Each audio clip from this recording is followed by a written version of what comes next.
Aujourd'hui, nous allons parler un peu de la bonne influence et de la mauvaise influence.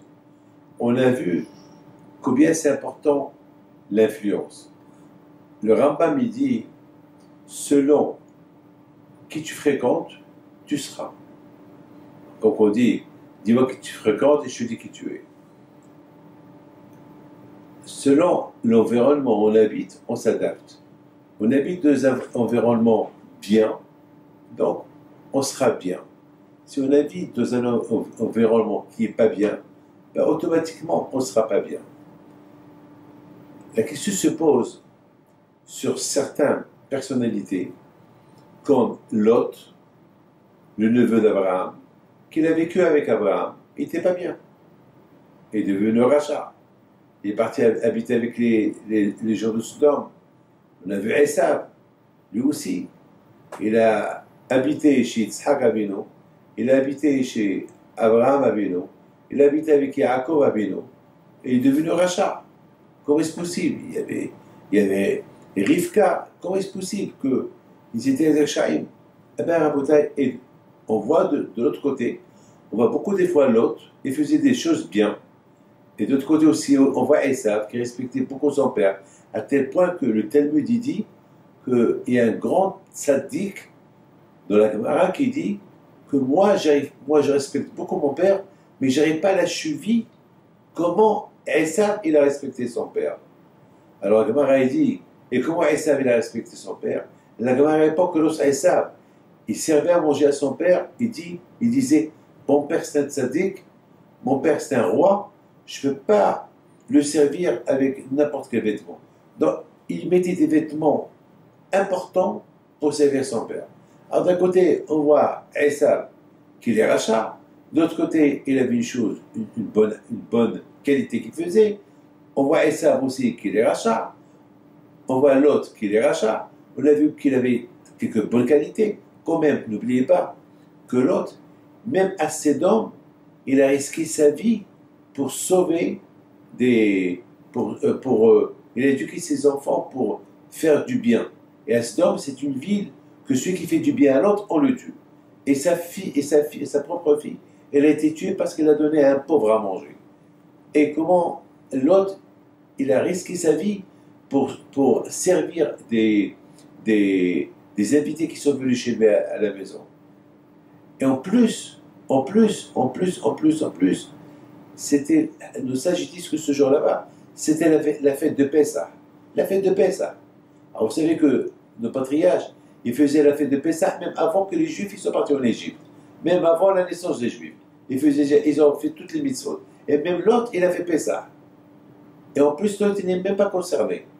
Alors comment est-ce possible que, d'un côté, on voit des Rechaim qui ont habité avec des tzadikim qui sont restés Rechaim, et de l'autre côté, on a vu aussi qu'ils avaient quelques mitzvot qu'ils étaient dans leurs mains. Et comment peut-on expliquer une chose pareille? Ben, vous savez, mes amis, la réponse, elle est simple. Que l'homme, la personne, est là, c'est lui qui est maître de soi-même. Vous savez très bien, il y a un juif qui m'a raconté une histoire, il m'a dit, un juif très riche, il m'a dit, Rabbi David, quand j'étais jeune, je vendais des cravates au Venezuela, des cravates. Et j'allais ramasser des déchets de tissu, et j'ai donné à ma mère qui me faisait des cravates, et je les vendais, et c'est comme ça que je suis devenu riche. Ça veut dire ce qu'on appelle celui qui a envie d'être quelque chose, eh bien il sera. Il faut aussi vouloir.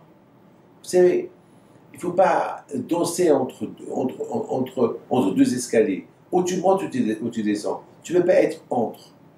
Et c'est ça, malheureusement, il faut savoir que la Torah, c'est pas. La Torah, Hachem t'a donné. Tu veux la faire, fais-la. Tu ne veux pas la faire, tu ne la fais pas. C'est ce qu'on appelle le libre arbitre. Le libre arbitre. Le libre arbitre. Donc c'est vrai, Lot, il a habité avec Abraham Avinu. Très bien. Mais, vous savez, pour habiter à côté d'Abraham, pour être sadique, il faut savoir, il y a des tentations. Et quand c'est tentation, parce que là où il y a la Kedusha, il y a le Tzara. Là où il y a la sainteté, il y a la Touma, il y a le Tzara. qui veut t'enfoncer. C'est un travail, comme ici en Israël. Ici en Israël, ne crois pas que... pourtant, on appelle la terre sainte, et pourtant, c'est pas facile de faire la religion ici. Pourquoi? Parce que là où il y a la Kedusha, il y a la Toma. Là où il y a la sainteté, il y a l'impureté qui veut t'enfoncer. Donc, habiter à côté d'Abraham Avinu, c'est vrai. Si tu travailles fort, eh ben, tu seras comme Abraham Avinu. Sinon, eh ben, justement, parce que tu habites à côté d'Abraham Avinu, tu risques de tomber. Mais tu as Abraham qui t'aide. Tu as le Zéro d'Abraham qui t'aide. Vous savez, de même, Esav. Esav, il avait toutes les possibilités d'être un grand tzaddik. De la même façon qu'il était un rachat, il aurait pu être un grand tzaddik. Mais malheureusement, il est tombé. Pourquoi Esav est tombé? Parce qu'il n'a pas fait d'effort. Et il aurait dû. Parce que être à côté d'un tzaddik, il faut savoir qu'il va avoir le tsar. Donc, le tsar est très très fort. Donc, c'est la raison pourquoi il fallait qu'il travaille un peu plus fort, un peu plus. Mes amis, ne croyez pas que habiter dans un endroit où il n'y a que des religieux, c'est pas forcément que tu seras religieux. Il se peut que non. Il se peut que, justement, parce que tu habites à côté d'un religieux, tu risques de tomber. Donc, c'est... Mais de l'autre côté, l'environnement, il peut t'aider. Donc, tout dépend de toi. C'est à toi. Où tu peux être bien, où tu peux être mauvais. Que Hachem nous aide à être toujours bien, mes frères.